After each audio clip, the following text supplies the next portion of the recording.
Hello friends, welcome to YouTube my channel. Friends, आप लोग का मेरे यूट्यूब चैनल में बहुत बहुत स्वागत है। मैं उम्मीद करती हूँ आप लोग स्वस्थ होंगे, मस्त होंगे, अपने पढ़ाई लिखाई में व्यस्त होंगे। आप लोग व्यस्त हो जाइए, बहुत तेजी से अब पढ़ाई करने लगिए क्योंकि एग्जाम अब नजदीक आते जा रहा है। हम लोग डिजीज पढ़ रहे हैं 10 मिनट के टॉपिक में। आप लोग देख रहे होंगे कि एक एक बीमारी, एक एक चीज मैं बारी बारी से कंप्लीट कराती रहती हूँ। तो अब इसी क्रम में क्या है, इन्फ्लुएंजा है। इस तरीके की कई बीमारियों को मुझे अभी पढ़ाना है। ठीक है, फटाफट फटाफट हम लोग पढ़ते हैं। फिलहाल जो लोग चैनल को सब्सक्राइब ना किए हों, सब्सक्राइब कर लें। जो लोग लाइक ना किए हों, लाइक कर लें। और जो लोग क्या है, शेयर ना किए हों, ग्रुप में क्या करते हैं, शेयर कर दें। ठीक है, ऐसे ही वीडियो पाने के लिए आपको चैनल को सब्सक्राइब करना ही पड़ेगा ताकि नोटिफिकेशन बराबर मिलता रहे। टेलीग्राम से जो लोग ना जुड़े हों, टेलीग्राम से जुड़ जाएं। पोल पे, कम्युनिटी पोल पे क्या होता है, क्वेश्चन कराया जाता है, वहां पे जाकर के पोल में अपना आंसर करें और आ जाओ वापस। आप लोग क्या है, बीमारी का नाम इन्फ्लुएंजा। क्या है, इन्फ्लुएंजा। इन्फ्लुएंजा या फ्लू एक सामान्य रूप से, सॉरी सॉरी सॉरी, इन्फ्लुएंजा पढ़ा चुके हैं। ठीक है, टाइफाइड क्या है, टाइफाइड या मियादी बुखार, मैं ये पढ़ा चुकी हूँ। ठीक है, जीवाणु के माध्यम से एक व्यक्ति अथवा प्राणी से दूसरे व्यक्ति अथवा प्राणी को लग जाने वाले रोग को संक्रामक रोग कहा जाता है। मियादी बुखार जिसे टाइफाइड भी एक संक्रामक रोग है। इसे मोतीझरा अथवा टाइफाइड भी कहा जाता है। यह बुखार एक अवधि तक अवश्य रहता है, इसलिए इसे मियादी बुखार कहते हैं। समझे आप लोग, मतलब मियादी बुखार का नाम क्या है, मतलब एक समय तक ये बुखार रहता ही रहता है, इसलिए इसको मियादी बुखार कहते हैं। मोतीझरा इसको क्यों कहते हैं, इसका कोई रीजन बताएगा। जब टाइफाइड होता है तो व्यक्ति के शरीर पे छोटे छोटे छोटे छोटे दाने निकल आते हैं। उस दाने में पानी भर जाता है और वो दाना क्या होता है, मोती के समान झलकता है, इसीलिए इसका नाम मोतीझरा हो गया है। इस बात पे एक लाइक और सब्सक्राइब तो बनता है कि नहीं बनता है, बिल्कुल बनता है। चलिए आपको इधर आ जाओ वापस। रोग का कारण एवं फैलना क्या है, यह रोग एक खास प्रकार के रोगाणु द्वारा फैलता है। इस रोगाणुओं को साल्मोनेला टाइफी कहा जाता है।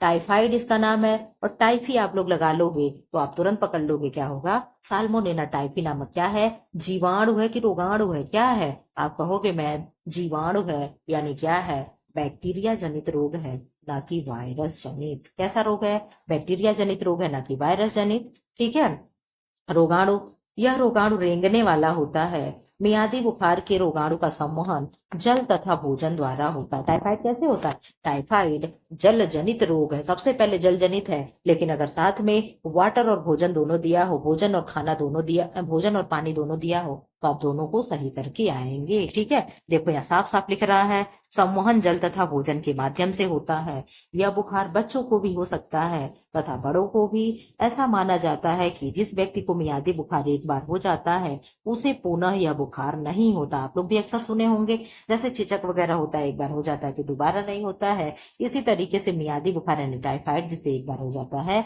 दोबारा नहीं होता है। बट पता नहीं क्यों हम तो कई बार लोगों को सुने हैं कि हो गया है। ठीक है, आप लोग बताइएगा कमेंट बॉक्स में क्या सही है। मियादी बुखार की उद्भवन अवधि सामान्य रूप से 4 दिन से 10 दिन तक हो सकती है। रोग के लक्षण क्या हैं, मियादी बुखार के प्रारंभ होते ही सिर में तेज दर्द होता है तथा व्यक्ति काफी अधिक बेचैनी अनुभव करता है। जैसे जैसे रोग के कीटाणु अपना असर करते हैं, ज्वर तीव्र होने लगता है। इसके अतिरिक्त इस ज्वर के साथ ही साथ सारे शरीर पर कभी कभी सफेद रंग के मोती के आकार के दाने निकल आते हैं। मियाद इसीलिए क्या है, इसको मोतीझरा कहते हैं। ठीक है, मियादी बुखार के कारण आंतों में क्या है, सूजन व अन्य विकार भी हो जाता है। आप लोग अक्सर सुनते होंगे जैसे टाइफाइड होती होगी, उनकी आंतों में क्या है, स्वेलिंग हो जाती होगी। ठीक है, उपचार इसका क्या है, मियादी बुखार का समुचित उपचार संभव है। रोगी को पूर्ण विश्राम अनिवार्य है। उसे एक स्थान पर आराम से लिटाए रखना चाहिए। इस बात की कोशिश करनी चाहिए कि रोगी शौचालय के लिए बार बार ना उठे। मियादी बुखार के उपचार के लिए विभिन्न औषधियां भी हैं। एंटीबायोटिक औषधियां तथा इंजेक्शन भी दिए जाते हैं। टाइफाइड के रोगी का उपचार, एक सेकंड आप मुझे टाइम दीजिए, उपचार अनुभवी चिकित्सक से ही कराना चाहिए। इसके अतिरिक्त फलों का रस, दूध भी दिया जा सकता है। मियादी बुखार के रोगी को पीने के लिए उबला हुआ पानी देते हैं, ठीक है, या देना चाहिए। रोग से बचने के उपाय क्या है, रोग से बचने के उपाय, मियादी बुखार या मोतीझरा नामक संक्रामक रोग से बचने के लिए निम्नलिखित उपाय किए जा सकते हैं। कौन कौन से उपाय किए जा सकते हैं, सभी व्यक्तियों को चिकित्सक की राय से समय समय पर टीएबी का इंजेक्शन लगाते हैं। यानी आप लोग देख लो कौन सा इंजेक्शन लगेगा। चेचक कह रहे हैं ये क्या है, टाइफाइड में, तो आप कहो कि मैम टीएबी का टीका लगता है। जिस व्यक्ति को मियादी बुखार हो जाए उसे अलग रखना चाहिए, अन्य व्यक्तियों को उसके संपर्क में नहीं आने देना चाहिए। बर्तन बिस्तर वगैरह सब आप लोग जानते हो, इसको बहुत ज्यादा मैं नहीं पढ़ना चाहूंगी, ठीक है। इधर आ जाओ, हैजा जिसे कहते हैं कॉलरा, क्या कहते हैं, कॉलरा कहते हैं। इसकी बैक्टीरिया का नाम क्या होता है, विब्रियो कॉलेरी होता है। चलिए अभी हम लोग आगे पढ़ेंगे ही। हैजा एक अति भयंकर एवं शीघ्र ही फैलने वाला संक्रामक रोग है। यह गर्मी एवं बरसात के मौसम में अधिक फैलता है। मेलों तथा तीर्थ स्थानों पर जहां अधिक लोग एकत्र होते हैं वहां इस रोग के फैलने की अधिक संभावना होती है। युद्ध क्षेत्र में भी हैजा फैलने की आशंका रहती है। एक समय था जब हैजे के रोग से प्रतिवर्ष हजारों व्यक्ति मृत्यु का शिकार हो जाते थे या हो जाता था। आज भी यह रोग बहुत लोगों की जान लेता है। अतः इस रोग की रोकथाम के लिए अधिक से अधिक प्रयास करने चाहिए, ठीक है। रोग के कारण एवं फैलना क्या है, हैजे के रोग का मुख्यतम कारण को एक बैक्टीरिया का शरीर में प्रवेश होना है। इस बैक्टीरिया का नाम है विब्रियो कॉलेरी। क्या है, विब्रियो कॉलेरी है। इसके रोगी को प्रारंभ में ही प्याज का रस अथवा अमृत धारा दिया जा सकता है। हैजे के रोगी को भी पर्याप्त आराम करना चाहिए, उसे भोजन बिल्कुल नहीं देना चाहिए। रोगी की थोड़ी मात्रा में रोगों को पानी देना चाहिए, ठीक है। कुछ आराम हो जाने के बाद संतरे का रस, जौ का पानी तथा गाय का दूध मिलाकर दिया जा सकता है। संप्राप्ति काल क्या है, रोग का संक्रमण होने के कुछ घंटों के उपरांत रोग के लक्षण प्रकट होने लगते हैं, अर्थात इस रोग का संप्राप्ति काल या उद्भवन अवधि अति अल्प होती यानी कम समय के लिए होती है। 102 दिन में क्या है, खत्म हो जाता है। हैजे के लक्षण क्या है, हैजा का प्रभाव होते ही व्यक्ति उल्टी तथा दस्त करने लगता है। हैजे के रोगी का दस्त चावल की माड़ जैसा सफेद तथा पतला होता है। पूछा जाता है हैजे में कैसा दस्त होती है, सारी चीजें थोड़ा सा आप लोग पढ़ लीजिए, भले ही थोड़ी सी घिन आने वाली चीज है, बट क्या करें, हम लोग को सब पढ़ना पड़ता है। दस्त एवं उल्टी के परिणाम स्वरूप रोगी शीघ्र ही दुर्बल हो जाता है तथा उसके शरीर में ऐंठन सी होने लगती है। चेहरे की रौनक समाप्त हो जाती है तथा आंखों के नीचे काले धब्बे पड़ जाते हैं। इसके अतिरिक्त रोगी की नाड़ी की गति मंद पड़ जाती है। यदि उचित उपचार न किया जाए तो औषधि न ली जाए तो हैजे के कारण क्या होता है, डेथ तक हो जाती है। बचने के उपाय क्या हैं, हैजे के भयंकर रोग से बचने के लिए निम्नलिखित उपाय करने चाहिए। हैजे के टीके नियमित रूप से अवश्य लगवाने चाहिए। तीर्थ मेले वाले स्थानों में सभी व्यक्तियों को यह टीका लगवा लेना चाहिए। यदि कोई बच्चा इस रोग का शिकार हो गया तो अन्य बच्चों से दूर रखना चाहिए। हैजे से बचने के लिए मक्खियों से बचना जरूरी होता है, क्योंकि मक्खियों को समाप्त करने तथा उनसे बचने का उपाय करना चाहिए घर में। रोगी के मल मूत्र वमन थूक यानी वॉमिटिंग वगैरह जो भी चीजें होती है उसे साफ करना चाहिए। रोग के फैलने के दिनों में बाजार के कटे हुए फल, बिना ढकी हुई सब मिठाइयां इत्यादि चीजों से क्या है, परहेज करना चाहिए। इन दिनों भीड़ वाले स्थानों पर, रेलवे स्टेशन, सिनेमा घर, मेला आदि में नहीं जाना चाहिए, बचना चाहिए। हैजे के फैलने के दिनों में पाचन संबंधी कोई भी परेशानी होते ही तुरंत उपचार करवाना चाहिए। हैजे के फैलने के दिनों में दूध व पानी को उबाल कर ही पीना चाहिए। अब इस समय बरसात आया, इस समय टाइफाइड, हैजा ये सारी चीजें अक्सर देखने को मिलती हैं। हैजा का उपचार क्या है, हैजे के लक्षण स्पष्ट होते ही उसका शीघ्रता से उपचार करना चाहिए, चिकित्सक को दिखानी चाहिए और सावधानी बरतनी चाहिए, ठीक है। ये कौन सा पेज था, 94, 94, 94, 95, ठीक। इधर आ जाओ आप लोग। अब यहाँ हो गया पेचिस, अब टाइम देख लें, 8 मिनट हो गया है। या पेचिस हम पढ़ा लेंगे, चलो पेचिस और अतिसार को यही खत्म कर देते हैं ताकि ये तीनों वीडियो एक ही में खत्म हो जाए। पेचिस जिसे इंग्लिश में क्या कहते हैं, डिसेंट्री कहते हैं।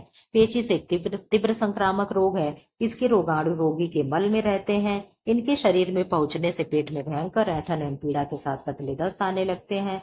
दस्त के साथ आंव तथा कभी कभी खून भी आता है। रक्त आने पर इसे खूनी पेचिस भी कहते हैं। यह 2 प्रकार की होती है, अमीएबिक पेचिस होती है और बैसिलरी पेचिस होती है। अमीएबिक पेचिस क्या है, जो अमीबा नामक सूक्ष्म जीवाणु से फैलती है, और यह बैसिलरी जीवाणु से फैलता है, ठीक है। यह बहुत भयंकर पेचिस होती है। इसमें दस्त के साथ बुखार भी होता है तथा हड्डियों के जोड़ फूल व अकड़ जाते हैं। बहुत पीड़ादायक स्थिति होती है। रोगी की गर्दन भी अकड़ जाती है, जिसे हिलाने व करवट लेने में क्या होती है, असहाय पीड़ा होता है, ठीक है।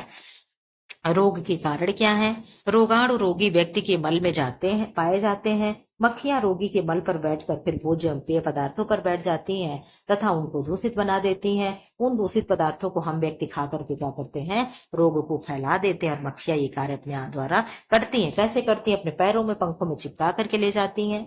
उद्भवन अवधि क्या है, हैजी की भांति इसका भी संक्रमण कुछ घंटों से लेकर 2 से 3 दिन, कभी कभी 4 से 5 दिन भी लक्षण दिखते हैं। पेचिस के लक्षण क्या है, उचित चिकित्सा न मिलने पर भोजन संबंधी असावधानियों से वर्षों तक पेट में आव बनी रहती है। बैसिलरी पेचिस में 20 से 25 दिन दस्त होता है, रक्त भी आता है, तीव्र ज्वर भी होता है। रोग की तीव्रता में ज्वर बहुत तेज, हड्डियों के जोड़ असहनीय पीड़ा, खुलकर अकड़ जाना, आप लोग ऊपर पढ़ चुके हो, ठीक है। उपचार क्या है, गुनगुने जल में इलेक्ट्रॉल पाउडर घोलकर देने से रोगी को शरीर व शक्ति व आराम मिलता है। रोगी को उबला हुआ ठंडा पानी पीने को दें। बैसिलरी पेचिस में डॉक्टरी चिकित्सा की उचित व्यवस्था होनी चाहिए। इसबगोल की भूसी तथा दही के साथ भुनी मेथी का दाना देने से आराम मिलता है। बचने का उपाय क्या है, रोगी को पृथक रखो। कोई भी बीमारी हो, अगर हो सके, संभव हो सके तो अलग रखना चाहिए। सफाई का ध्यान रखना चाहिए, वहां पे धूप की पर्याप्त व्यवस्था होनी चाहिए, वेंटिलेशन की पर्याप्त व्यवस्था होनी चाहिए ताकि बाहर से हवा आता जाता रहे, ठीक है। नदी, तालाब तथा कुएं में के पानी के स्वच्छ करवा देना चाहिए। किससे डाल करके, पोटेशियम परमैंगनेट जिसे लाल दवा कहते हैं, ठीक है, डाल करके शुद्ध करवा देना चाहिए। रोगी के मल को निसंक्रमण होना बहुत जरूरी होता है। शुद्ध जल एवं पानी जल का सेवन करना चाहिए, ठीक है, और भोजन का सेवन करना चाहिए। नालियों एवं शौचालयों में प्रतिदिन फिनाइल डालनी चाहिए जब क्या हो, ये सारी बीमारियां फैली हो तो, ठीक है। किसी एक व्यक्ति को हुआ तो उससे बचने के लिए, घर भर को बचने के लिए सारी चीजें करनी पड़ती है। अतिसार यानी जिसे डायरिया कहते हैं, क्या कहते हैं, डायरिया कहते हैं। पढ़ने में आप लोग इतने मस्त हो गए हो कि क्लास को शेयर नहीं कर रहे हो, ना लाइक कर रहे हो, और ना ही आप लोग क्या कर रहे हो, चैनल को सब्सक्राइब कर रहे हो। तो ऐसा भी तो नहीं करना है, हम इतने सेल्फिश नहीं हो सकते हैं ना। अतिसार यानी डायरिया, अशुद्ध भोजन, जल व दूध से के सेवन से यह रोग फैलता है। दूध भी आप लोग इसमें याद रखिएगा, ठीक है। यह वर्षा ऋतु में फैलने वाला रोग है। ये जो तीनों हम लोग पढ़े ना, तीनों वर्षा ऋतु में होता है, ठीक है। यह अधिकतर बच्चों को होता है। मक्खियों से दूध की बोतल तथा निप्पल के दूषित होने से यह रोग होता है। लक्षण क्या है, कभी कभी दस्त के साथ रक्त आता है। दस्तों की संख्या दिन भर में 20 से 25 भी हो सकती है। कमजोरी के कारण हल्का बुखार होता है। रोगी को हरे व फटे फटे से दस्त आते हैं।